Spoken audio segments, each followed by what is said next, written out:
Hello, welcome to Krafting Kitty. My name is Erin and it's Thursday. So it is time for Things We're Making Thursday. This is a collaboration that was begun by Jenna from Jenna Stitches, Jess from J Hook Crochet, Heather from Strings and Threads, and Darla from It's in the Bag Crochet with Darla. And then I joined in, and Tiffany from CMM Designs also joined in, and Brandy from Bee's Crafty Corner, wanted to join in, but I think she may have to sit January out. I hope she is able to come back in February.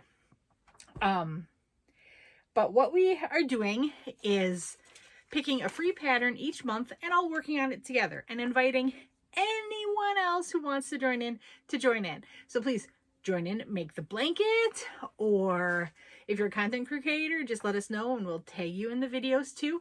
If you don't make content but still want to participate, that is awesome. Please send any of us pictures and we're happy to put them in our videos. So the pattern this month is the Heart Throb Blanket. It's a free pattern from Yarn Inspirations, and it was designed by Marley Bird. And it's got my notes all over it because this has been a well-used pattern. I am working on row 70 right now. Maybe? I stopped mid-row, and that is dangerous. It's a dangerous endeavor. Maybe I'm on row 69. Yes, I am on row 69. So there you go. You can see the dots are what I've done. The undotted is what I have left. The reverse looks kind of cool to me, because you can see where the Sharpie bled through the paper. I noticed that today. Thought it was fun. So I had hoped to reach row 87. As you can see, I did not. I'm hoping to finish this. My goal is to finish this to that end. I know one of my goals was to finish my knit cardigan this week. That's not going to happen. I'm going to put most of my efforts toward finishing this blanket. But let me show you up. Now, I realized last week I must have held it backwards because it showed up backwards. So I'm going to try to hold it up this way and see if it shows up properly. So, oh dear, it is large. I wish I were smart like the other ladies who took a picture of it like lying flat. And then, so I've got to the point where I'm using all 4 colors. Here's my heart. It's half done. And then I'm to the point where it's totally decreasing. Oh, this blanket went into the naughty corner for a while. So my issue with the pattern is somehow I am occasionally skipping a block. And then I'll get to the end and like all of my numbers will look correct, except at the end I'm off by 1 block. And that's because somewhere I've like jumped to the next chain space instead of doing the one I was supposed to. So it got smushed up. It's very weird. Don't know how I was doing it. Obviously not paying close enough attention. So that throws it off. There is 1 row in here.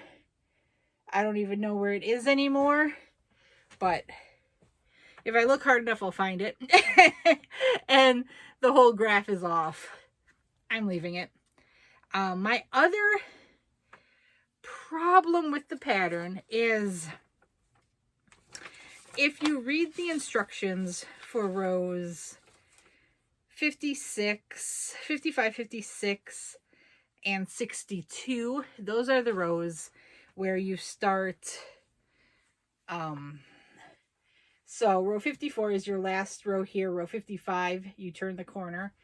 And then row 62 is your last row here. No, row 61 is your last row here. Row 62, you turn the bottom corner. So after row 62, you're starting the decrease to close your corner and a C2C.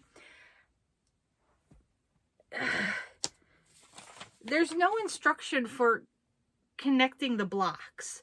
So at first I was following the instructions and it had like just little loose squares up here. And I'm like, that doesn't make any sense at all.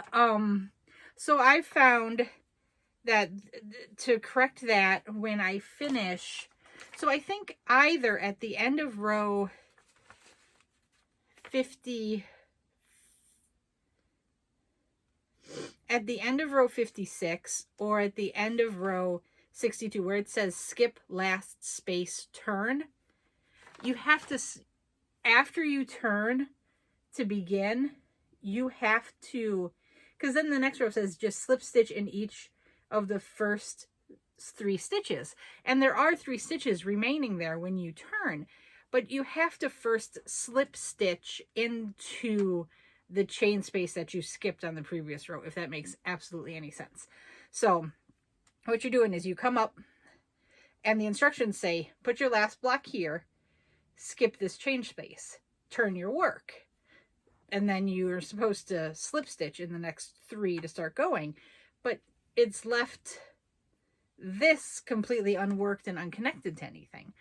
So I've been slip stitching to close that off, to create that edge. And I did read ahead to the border to see if you were connecting them in the border stitches, and I didn't see that. So it's working for me, and even if I get to the border, and once I get into the border I realize I've misread that, I can fudge something at that point. But so once I figured that out, that helped me a ton. And it might be, this is my first color changing C2C. In the past, my C2Cs were all just single colors. I just used one skein of yarn. I did Bag O Days C2C hat and scarf set, which was very, very fun. I recommend that one as well. But there's a lot of ends here too, people. I weave in my ends at the end of every row. So I work my row, turn it, and that puts all the ends kind of facing me. I weave those all in, and then I start my next row, which when you've got the really, really long rows, that takes a lot of time. And at one point in here, we were having a lot of color changes. Like, you know, here you're like, whoa, color change, color change, color change, color change, color change, color change, color change, color change, color, you know, tons of color changes. And then like here, oh, there's a lot of color changes. I'm getting to less color changes, which is speeding me up. And because it's just creasing now on both ends, I am de facto speeding up because each row is shorter. I'm crossing fingers I can finish this in time. It will be finished.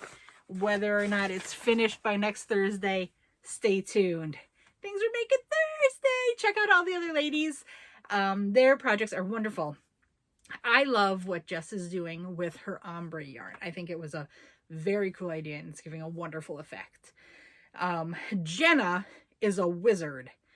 I don't know how she got to the point she did with her yarn coming late and then having to rip out as much as she had to rip out.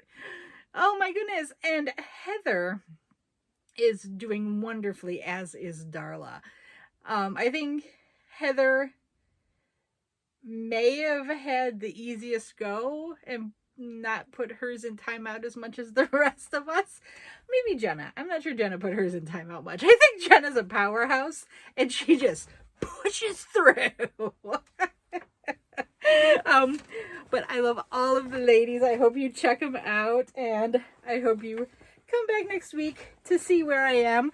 Hopefully I am sitting here with a completed Heart Throb Blanket.